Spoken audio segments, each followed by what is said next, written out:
At exactly 2:47 p.m. on August 23rd, 2024, Marcus Rivera walked into the abandoned warehouse project in East LA carrying a briefcase containing evidence that would expose the biggest construction fraud in California history. Security cameras showed him entering alone with documents proving $12.3 million in stolen funds. By 3:15 p.m., Marcus had vanished without a trace. But what investigators found inside that unfinished building would reveal why a decorated veteran risked everything to disappear forever. But this story didn't start with a desperate father stealing millions. It started 6 months earlier when Marcus discovered his construction company was using him as an unwitting accomplice in money laundering operations that funded human trafficking. Before we dive deeper into this incredible 6-week operation, I have a small favor to ask. Please hit that subscribe button, smash the like if this story grabs you, and drop a comment letting me know what city you're watching from. It's incredible to see our true crime community spanning from New York to Tokyo to everywhere in between. Your support keeps these deep investigations coming. Now, let's uncover how this all began. Marcus Rivera was the kind of construction foreman every contractor dreams of. 38 years old, Iraq War veteran with 2 tours in Fallujah, 12 years with Rivera Construction without a single project delay. He managed the high-risk commercial builds nobody else wanted, oversaw the cash-intensive projects nobody else trusted with, and never asked questions about why certain warehouses needed reinforced concrete floors rated for heavy machinery that never arrived. His boss, Jake Morrison, praised him constantly. Marcus is our most reliable foreman. Military discipline, never over budget, never curious. Which is exactly why they chose him for the special projects. Marcus lived in a modest apartment in Boyle Heights with weekend custody of his 2 kids. His ex-wife Carmen had remarried a Phoenix real estate agent who made 3 times Marcus's salary. Every conversation ended the same way. Diego needs stability, Marcus. I can't keep waiting for you to figure things out. Diego's therapist delivered devastating news. Breakthrough therapy at UCLA would cost $180,000, with only 1 spot available by September 15th. Marcus made $78,000 annually. That night, Marcus investigated his suspicious construction projects and discovered he'd been unknowingly building cartel money laundering facilities for months. Hidden cameras on his construction sites were live streaming to cartel servers. His supervisor had been paying his ex-wife, $500 monthly to ensure his compliance. The final straw, Diego looked at him during therapy and whispered, "Daddy, I love you," the first time in 8 years. Marcus planned 6 weeks of strategic construction fraud, totaling $25 million. "Daddy," Diego whispered without looking up, "will I get better?" It was the most complex sentence Marcus had heard his son speak in months. The treatment cost $180,000. Marcus made $78,000 a year before taxes. That night, Marcus did what his military training taught him. He investigated. Using his laptop, he cross-referenced his construction contracts with property records, business licenses, and news reports. What he discovered made his stomach drop. Rodriguez Auto Parts was registered to a shell company called RZ Holdings, which traced back to another shell company called Desert Finance Solutions, which ultimately connected to a name that appeared in DEA bulletins, Sinaloa Cartel Financial Operations. Marcus spent the next 3 hours mapping his construction projects. Every suspicious building connected to the same network. He'd been unknowingly constructing drug money laundering facilities for months, possibly years. Sunset Electronics Warehouse. Empty building with no electronics, but Marcus had installed 400 worth of hidden compartments in reinforced storage areas. Pacific Import Export Distribution Center.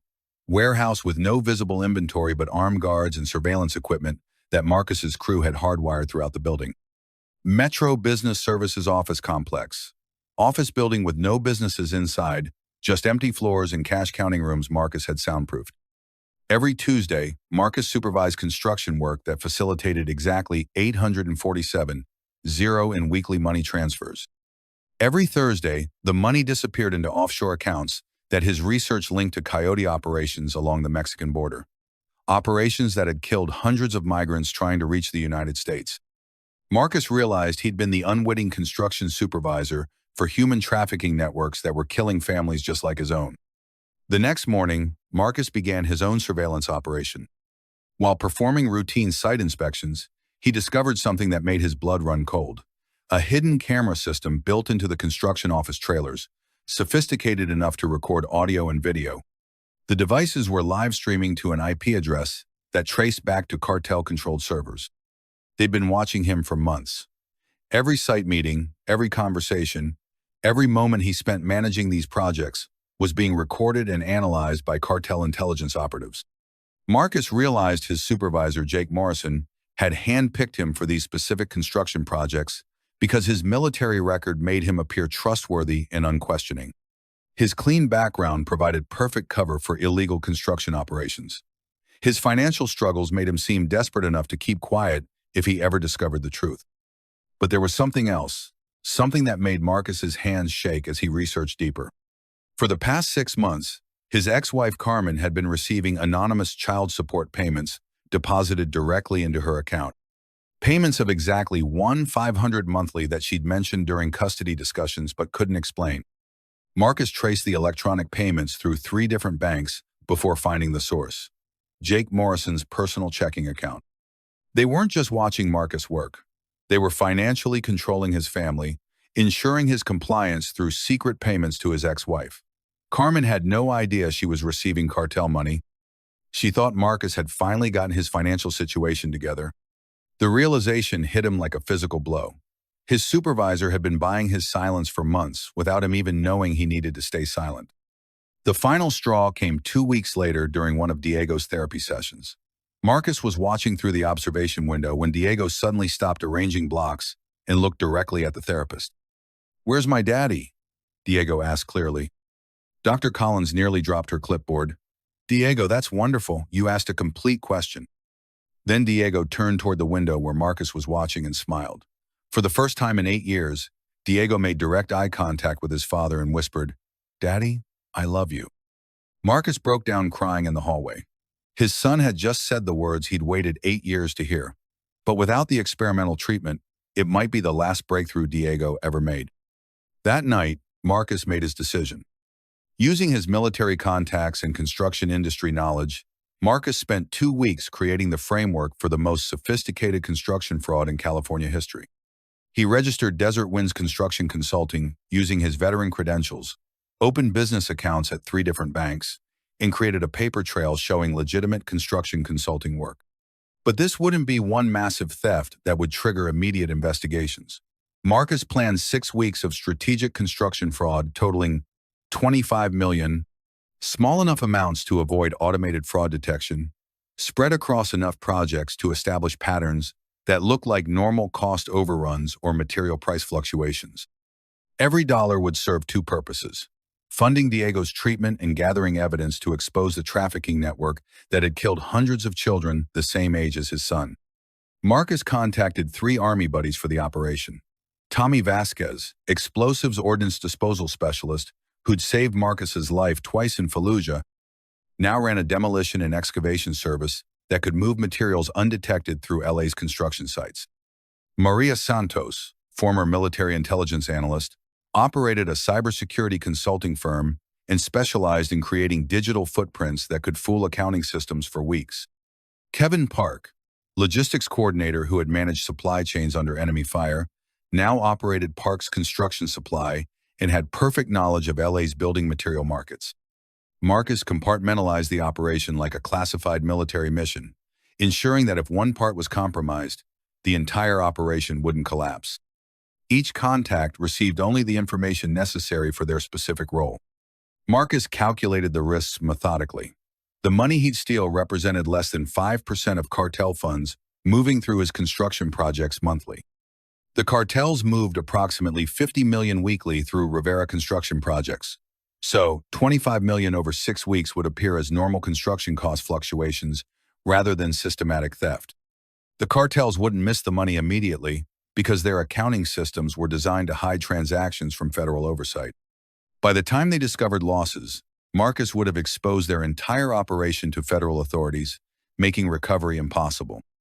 Taking cartel money to save trafficking victims and fund his son's treatment felt like completing the mission he'd started in Iraq, protecting innocent lives from criminals who profited from human suffering. Week 1 began July 15th with the Palladium Casino renovation project. The casino's soundproofing upgrades totaled $2.3 million in materials and labor, the perfect target because construction projects were expected to have minor cost overruns and change orders. Marcus arrived at 10:30 a.m., meeting with casino project manager Robert Chen, a former Navy Seabee who supervised all construction contracts personally. During normal material delivery coordination, Marcus staged a supplier delay requiring emergency material sourcing. "Looks like our primary concrete supplier can't deliver on schedule," Marcus told Chen, showing him fabricated delay notifications. "Give me authorization to source emergency materials at premium pricing to keep us on schedule." What Chen didn't see was Tommy Vasquez, with his excavation equipment, positioned at the material staging area. During the emergency sourcing, Marcus authorized 180 in premium price concrete from Tommy's shell company. The concrete was delivered normally, but the premium pricing was pure profit that went directly into Marcus's operation funding. The emergency sourcing was documented with photographs, witnessed by security cameras, and reported to Rivera Construction as routine project management. Marcus even provided detailed cost justification reports to demonstrate proper protocol. Nobody suspected fraud because the casino's construction budget included contingencies for exactly these types of delays. The missing 180 was accounted for as legitimate emergency sourcing costs that appeared in all official documentation. The 180 would cover Diego's treatment completely, with 20 remaining for operational expenses.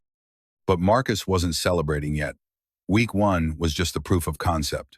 The real test would come when he targeted Cartel construction money directly. Week 2 targeted Cartel money directly, marking Marcus's transition from opportunistic fraud to direct confrontation with organized crime. The Tuesday material delivery to Rodriguez Auto Parts warehouse represented the most dangerous phase of his operation because Cartel construction projects came with Cartel security oversight. Marcus had studied the delivery schedule extensively. The security gap occurred for exactly 7 minutes and 23 seconds, while his material delivery trucks traveled through the industrial loading zone behind the warehouse. During this window, his trucks' locations couldn't be monitored by Rivera Construction's GPS tracking or Cartel surveillance systems. The Cartel had chosen this delivery method specifically because the loading zone's concrete barriers blocked GPS signals, creating a communication gap that allowed materials to be moved without electronic oversight. They thought this made their operation more secure. Marcus realized it made them vulnerable. At 2:47 p.m., Marcus supervised the delivery of 847 worth of specialized concrete and rebar to Rodriguez Auto Parts warehouse construction project. The materials were ordered in specific quantities, mostly reinforcement steel and high-grade concrete, and marked with delivery codes that indicated their destination in the Cartel's construction network. In the loading zone's dead zone, Marcus redirected 3 specific material shipments totaling 750 worth of supplies to Tommy's excavation site, positioned as a legitimate construction project in the same industrial area. The redirected materials appeared to be normal inter-project transfers that happen frequently in large construction operations. Tommy transported the materials from the excavation site to multiple storage locations without appearing on any delivery tracking systems or construction manifests. From there, he could sell the materials to legitimate contractors and convert them to cash without leaving traces. The Cartel security protocols required radio silence during material delivery operations, so Marcus's extended communication blackout appeared completely normal. When his GPS reactivated 7 minutes later, his trucks showed the expected location and timeline. The Cartel never audited material deliveries until construction phases were completed, usually 24-48 hours after delivery. Their system expected exactly 847 worth of materials for Rodriguez Auto Parts, and Marcus's delivery manifests showed exactly that amount delivered. The loss went completely unnoticed in their tracking system. But Marcus knew this success was temporary. Eventually, the Cartel would discover discrepancies in their construction material inventories. When that happened, they would start investigating their construction network. Marcus estimated he had 4 weeks before Cartel investigators would focus on Rivera Construction foreman. Week 3 escalated the operation significantly, targeting what Marcus considered the most morally justifiable theft: surplus materials being transported for disposal. The municipal waste disposal contract carried $8.2 million in damaged and surplus construction materials from various city projects to the municipal disposal facility in downtown LA. These materials were scheduled to be destroyed anyway, making them the perfect target for Marcus's operation. Even if city auditors discovered the shortage, the materials were considered waste and wouldn't impact legitimate construction operations. The route took Marcus through the municipal district during peak business hours, surrounded by city buildings and contractor security. The high-profile environment made it the last place anyone would expect construction fraud, which made it perfect for Marcus's purposes. At 11:23 a.m., while supervising the surplus material transport, Marcus activated legitimate delay protocols after reporting equipment malfunction. He claimed a hydraulic failure in the primary loading equipment required emergency replacement to prevent blocking city disposal operations. This was a tactic Marcus had learned during convoy operations in Iraq, creating a legitimate operational concern that justified emergency protocols. City regulations required immediate coordination shutdown during equipment failures to prevent accidents at disposal sites. While his operation was officially under equipment maintenance protocols, Tommy positioned himself 3 blocks away with heavy machinery he'd acquired through his demolition service. The construction-grade equipment could handle millions of dollars in building materials while appearing to conduct routine demolition work. Simultaneously, Maria Santos accessed city databases using her cybersecurity credentials and created false digital trails showing the surplus materials reaching the municipal disposal facility on schedule. Her military intelligence training made her an expert at manipulating municipal records without leaving traces. During the 12-minute maintenance blackout, Marcus transferred $1.2 million worth of surplus materials to Kevin Park's construction supply operation, which was positioned as emergency backup support for the equipment incident. Kevin's trucks appeared to be responding to a supply delivery call in the same area, providing perfect cover for the material transfer.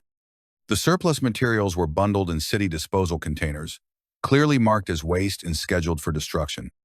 Marcus chose materials that were severely damaged or obsolete, ensuring they couldn't be traced back to specific projects even if somehow recovered. Kevin transported the materials to a legitimate construction supply facility in Vernon, where they would be refurbished and resold through normal commercial channels. The facility was registered under Desert Winds Construction Consulting and appeared to be legitimate material recovery business. City auditors wouldn't discover the shortage for weeks because their tracking systems focused on new materials entering projects rather than waste materials leaving the system. By the time they noticed discrepancies, the materials would be funding trafficking investigations and Diego's treatment program. But week 4 nearly ended everything Marcus had worked for. Marcus had been systematically inflating construction costs across 47 different building projects across LA, accumulating $3.4 million through what appeared to be normal construction overruns. The amounts were small enough to avoid triggering automatic audit systems: 3, 0 here for concrete delivery, 8, 0 there for electrical work, never more than 15, 0 added to any single project phase. The strategy was brilliant in its simplicity. Construction projects expected cost overruns due to material price fluctuations, change orders, and unforeseen complications. A 2–3% variance was considered normal operating cost that didn't warrant investigation. Marcus had accumulated $3.4 million through systematic cost inflation, targeting projects that involved large material volumes and had inefficient oversight procedures. Commercial buildings, warehouse construction, road projects, infrastructure development, all projects where construction management involved multiple subcontractors and opportunities for cost fluctuation. But on July 29th, Marcus arrived at Metro Business Services construction site for what should have been a routine progress inspection and discovered something that made his blood run cold. The building was swarming with FBI agents in tactical gear. Marcus sat in his truck across the street, watching federal agents move sophisticated surveillance equipment and computer monitors through the construction site entrance. A temporary sign at the site read, FBI Financial Crimes Division, Los Angeles Field Office Investigation. Metro Business Services wasn't a legitimate construction project at all. It was an FBI front operation designed to track money laundering through LA's construction industry. Marcus had been systematically inflating costs on a federal sting operation for 3 weeks. His weekly cost inflations had been documented by federal investigators who thought they were tracking cartel construction fraud patterns. Every invoice, every cost overrun, every carefully planned material price increase had been recorded by agents building a case against organized crime. Agent Sarah Chen had been monitoring unusual construction cost patterns through LA Municipal systems for 8 months. The patterns suggested systematic money laundering through construction projects, but she couldn't identify the management method or perpetrators. The FBI had established fake construction projects throughout the city to track how money moved through LA's building industry. When Marcus inflated costs on their front operation repeatedly over 3 weeks, he unknowingly put himself directly on the FBI's radar as a potential cartel construction supervisor. Federal surveillance analysts had identified his projects as carrying suspicious cost patterns across multiple construction sectors. Marcus completed the site inspection normally, his hands shaking as FBI agents observed his truck through the building's windows. He could see surveillance cameras tracking his movements and agents taking photographs of his license plate and company identification numbers. That night, Marcus realized federal surveillance was probably tracking his every move. His phone might be tapped, his apartment might be under observation, his financial accounts might be monitored. The FBI had enough evidence to arrest him immediately if they chose to act. But instead of stopping his operation, Marcus made a decision that would either save him or destroy him completely. He decided to accelerate his timeline and complete the remaining $17 million in thefts before federal agents could build their case. Marcus adapted his strategy based on military intelligence principles he'd learned in Iraq. If the enemy knows your location, change your tactics. If they're tracking your patterns, create new patterns. If they're monitoring your communications, use different communication methods. The FBI expected him to continue small-scale cost inflation operations. Instead, Marcus would execute 2 massive construction frauds that would either complete his mission or end his freedom forever. Week 5 required split-second timing and military precision that would make his previous operations look simple. Marcus staged a material shortage crisis on the massive $8.7 million municipal infrastructure project that involved concrete delivery between 12 construction sites in the city engineering facility in downtown LA. This project was considered the most secure in Rivera Construction's portfolio, with multiple oversight systems and city engineering supervision, which made it the last place anyone would expect fraud, especially one conducted by the project foreman himself. The crisis occurred at exactly 2:47 p.m. on Tuesday, August 6th, the height of construction activity in downtown LA. Marcus's primary concrete delivery developed supply chain problems that required immediate emergency sourcing to avoid delaying critical infrastructure work during peak construction season. Marcus had chosen this timing after weeks of planning. The intersection of Spring Street and 5th Street construction zone was monitored by 17 different city cameras, surrounded by municipal buildings, and inspected by city engineering units every 12 minutes. The high security environment made it impossible for cartel operatives to interfere, while the urgent infrastructure situation created pressure for rapid resolution that prevented detailed investigation of the supply crisis. Kevin Park's construction supply operation responded within 8 minutes, faster than any legitimate supplier could respond during peak construction demand. But Marcus had coordinated with Kevin 43 minutes earlier, timing the crisis to coincide with Kevin's supply trucks positioned exactly 3 blocks away at a predetermined staging area. Kevin's response time appeared miraculous to city observers, but it was actually the result of military precision planning. Marcus had studied municipal procedures, emergency sourcing protocols, and construction industry standards to create a scenario that appeared legitimate while serving his operational needs. During the 12-minute emergency sourcing procedure, Kevin's supply trucks contained legitimate construction materials that Marcus had helped procure using techniques learned from military supply operations. The materials were genuine construction supplies that could be delivered to the infrastructure project while generating massive profit margins.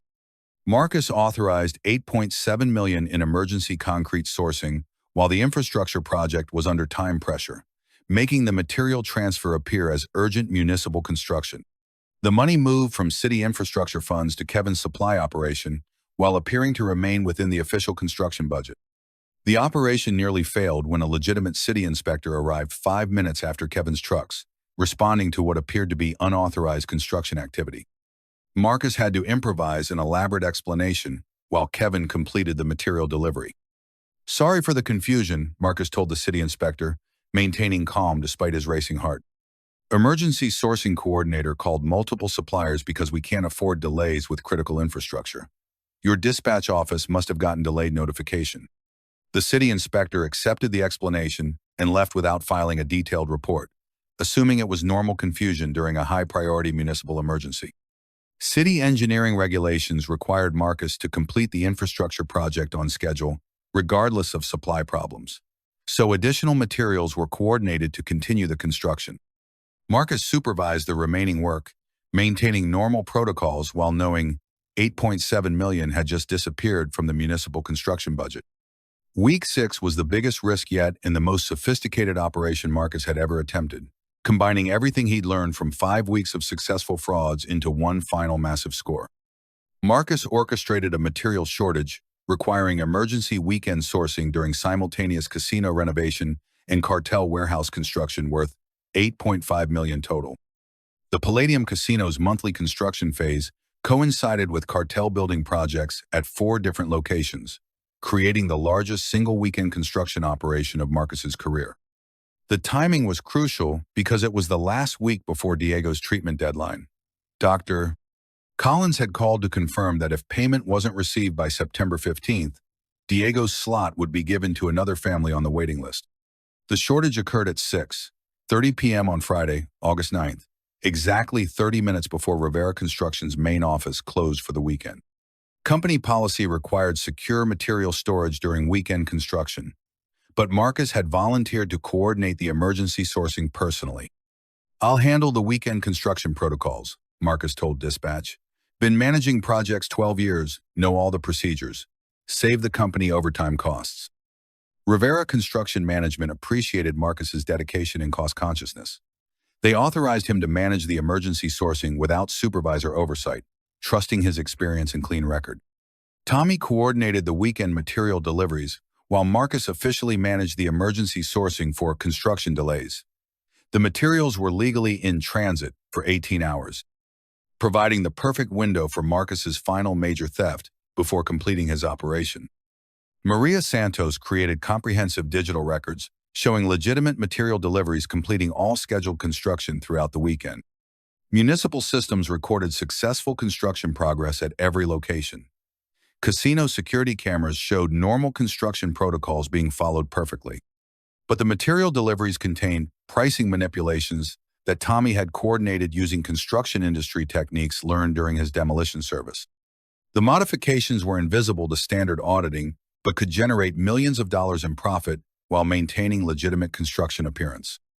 The $8.5 million in construction profits was transferred to multiple business accounts throughout LA while appearing to remain within official construction budgets. Marcus and Tommy worked through Saturday night, moving money to accounts registered in Koreatown, Vernon, and East LA. By Monday morning, when normal construction operations resumed, the money had disappeared into Marcus's network of accounts and business registrations. Construction records showed successful completion of all weekend projects, with no discrepancies in official documentation. Marcus had now accumulated $22.7 million in 6 weeks of operations. He needed one final theft of $2.3 million to complete his $25 million target and ensure Diego's treatment was fully funded with enough remaining for legal defense and family security. But Marcus knew this final operation would be the most dangerous yet, because federal surveillance was closing in and cartel investigators were starting to notice discrepancies in their construction budgets. By August 23rd, Marcus had documented every piece of evidence needed to expose the entire money laundering network that had killed hundreds of trafficking victims. His encrypted files contained construction contracts, shell company documentation, trafficking route maps, and communication intercepts, proving the connection between cartel money and human smuggling operations. The final day would serve as Marcus's ultimate exposure of the cartel conspiracy to federal authorities, ensuring that even if he was arrested, the evidence would reach investigators and prosecutors. Agent Chen had spent weeks analyzing the unusual patterns in LA's construction systems and finally identified Rivera Construction as the likely method for systematic money laundering operations. Her investigation had evolved from tracking project cost discrepancies to monitoring the construction networks that moved money through the city. Pattern analysis showed Marcus Rivera's projects contained the highest percentage of suspicious transactions across multiple construction sectors. Chen requested emergency surveillance authorization for all Rivera construction sites, focusing specifically on Marcus's projects and the businesses he supervised regularly. Chen was following Marcus in real time as he started the day that would change everything, unaware that Marcus was actually working to expose the same criminal network she was investigating. At 1:15 p.m. on August 23rd, Marcus began his final construction inspection, carrying complete documentation of the 6-week operation stored in encrypted files on a military-grade tablet hidden in his construction equipment. Every transaction, every theft, every piece of evidence was organized for immediate transmission to federal authorities. At 1:45 p.m., he completed his last cartel construction inspection of $1.8 million warehouse project at Pacific Import-Export, maintaining normal protocols while knowing this would be the final time he'd unknowingly supervised drug money construction. The warehouse security watched him inspect the progress with the same bored expressions they'd worn for months. At 2:20 p.m., Marcus completed the Palladium Casino's renovation inspection of 500 soundproofing work, the final piece needed to complete his $25 million operation. The casino project manager discussed weekend completion schedules, while Marcus inspected what would become evidence in the largest money laundering prosecution in California history. At 2:47 p.m., Marcus arrived at the abandoned warehouse construction project in East LA, where his 6-week operation would either end in triumph or disaster. Inside the unfinished building, Marcus worked with surgical precision uploading evidence files to FBI servers. Marcus had just begun documenting the final $2.3 million when Carlos Mendez and 3 cartel enforcers walked through the construction site entrance. 6 weeks of systematic theft, and you're still here? Carlos said, weapon aimed at Marcus. This is either incredibly stupid or incredibly brave. Marcus didn't flinch. This $25 million represents 200 dead migrants and 50 trafficked children whose deaths your construction projects funded. Every dollar goes to treatment programs and victim services. Marcus showed Carlos the files proving cartel construction money funded human trafficking networks. Carlos stared at the evidence. My daughter Sophia was 6 when she died in one of those operations. I thought we were just building warehouses for drug storage. Carlos whispered, maybe it's time this whole operation burns down. Jake Morrison arrived with backup, but Carlos had already chosen. Take the money, use it to save your son and expose these trafficking routes. The FBI tactical team breached the construction site at 3:15 p.m. Marcus surrendered peacefully. The evidence uploads complete. The story exploded across major news networks. Veteran construction foreman exposes 500M cartel conspiracy. Diego's treatment, funded by the first week's theft, transformed his life within months. Marcus testified across multiple trials, leading to 156 convictions and $5 billion in seized cartel assets. Carmen dropped custody litigation. Diego needs his father. Our family is stronger because of what he did. 5 years later, Marcus received the Presidential Medal of Freedom with Diego at his side. The ceremony was held in the Rose Garden before an audience including trafficking survivors, federal agents, and international law enforcement officials. President Biden's citation read, "For extraordinary courage in exposing international criminal networks and saving countless innocent lives through personal sacrifice and unwavering moral conviction." Marcus's acceptance speech was broadcast globally. This medal belongs to everyone who chooses to fight for people who can't fight for themselves. But the real hero is standing next to me, my son Diego, who taught me that sometimes the greatest strength comes from our deepest vulnerabilities. The DEA Financial Crimes Unit operated from the Rivera Center for Financial Intelligence in downtown Los Angeles. The state-of-the-art facility housed advanced monitoring systems that tracked financial crimes in real time across 17 countries. A memorial wall honored 200 trafficking victims whose deaths had led to this investigation, each name representing a life lost to the criminal networks Marcus had exposed. Diego, now 13 and speaking fluently, gave a speech at the memorial dedication that would define his life's mission. My daddy taught me that sometimes broken people can fix broken systems. And sometimes the best way to find your voice is to speak for people who can't speak for themselves. The speech was viewed 50 million times across social media platforms within a week. Diego became an international advocate for autism awareness and trafficking prevention, testifying before the United Nations General Assembly about the connection between financial crimes and human trafficking. His testimony moved world leaders to tears. When my daddy first heard me say, "I love you," he decided that every child deserves to find their voice. The children who died because of cartel money never got that chance. We remember them by making sure no other child suffers the same fate. Marcus Rivera transformed from unknowing accomplice to intelligence operative to guardian of financial justice. His story was taught in law enforcement academies worldwide as an example of moral courage under impossible circumstances. FBI training facilities use the Rivera case study to teach agents about the intersection of personal motivation and professional duty. Diego Rivera developed from nonverbal autistic child to international trafficking awareness advocate who testified before Congress about the connection between financial crimes and human trafficking. His foundation, Voices for the Voiceless, raised $100 million for autism research and trafficking prevention within its first 3 years. The foundation's innovative therapy programs, based on Diego's successful treatment, helped over 20 autistic children develop communication skills. Each program was funded by recovered cartel assets, ensuring that Marcus's original theft continued saving lives years after the operation ended. Through networks, Marcus exposed 247 trafficking victims were rescued across 12 countries. The coordinated international operations, spanning 4 continents, represented the largest anti-trafficking effort in history. Each rescue operation used intelligence techniques developed from Marcus's evidence. Federal authorities seized $25 billion in cartel assets during these operations. The money funded victim rehabilitation programs, law enforcement training, and prevention initiatives that reached over 100 at-risk children and families worldwide. 0 successful money laundering operations now occur through major construction companies due to Rivera Protocol implementations. The protocols have prevented an estimated $50 billion in criminal money from entering legitimate financial systems over the past 5 years. The international impact extended far beyond financial crimes. The Rivera case led to comprehensive reforms in how governments approached human trafficking, recognizing the crucial role of financial intelligence in prevention and prosecution. Marcus's methods revolutionized federal law enforcement approaches to financial crimes. The Rivera method combined traditional investigation techniques with psychological profiling of criminal operators, leading to a 340% increase in successful money laundering prosecutions.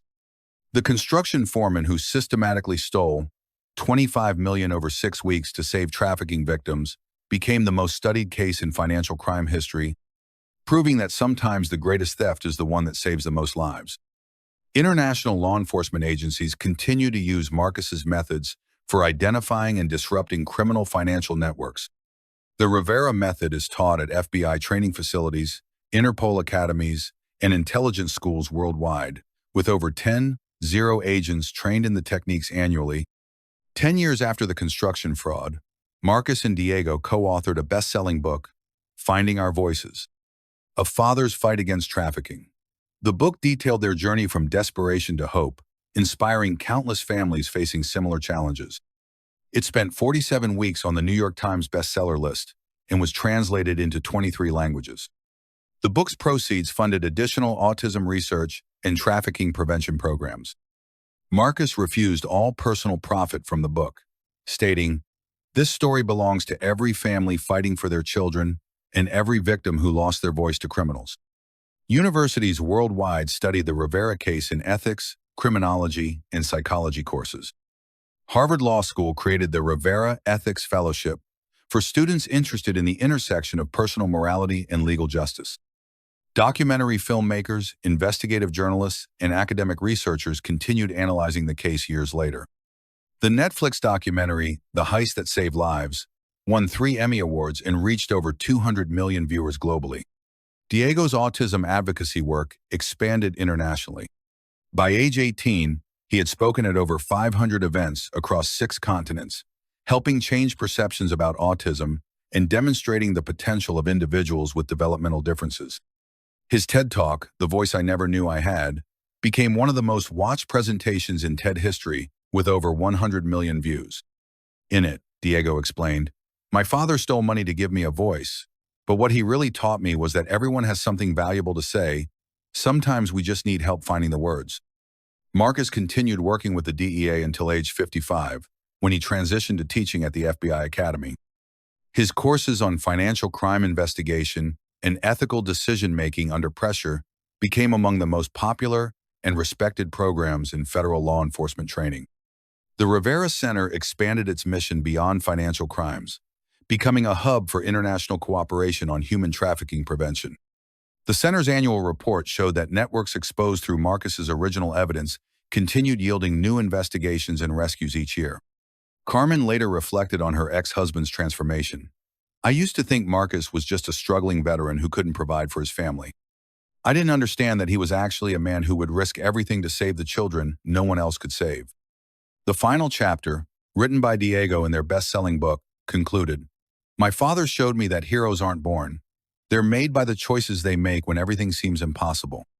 Sometimes saving one person means saving the world."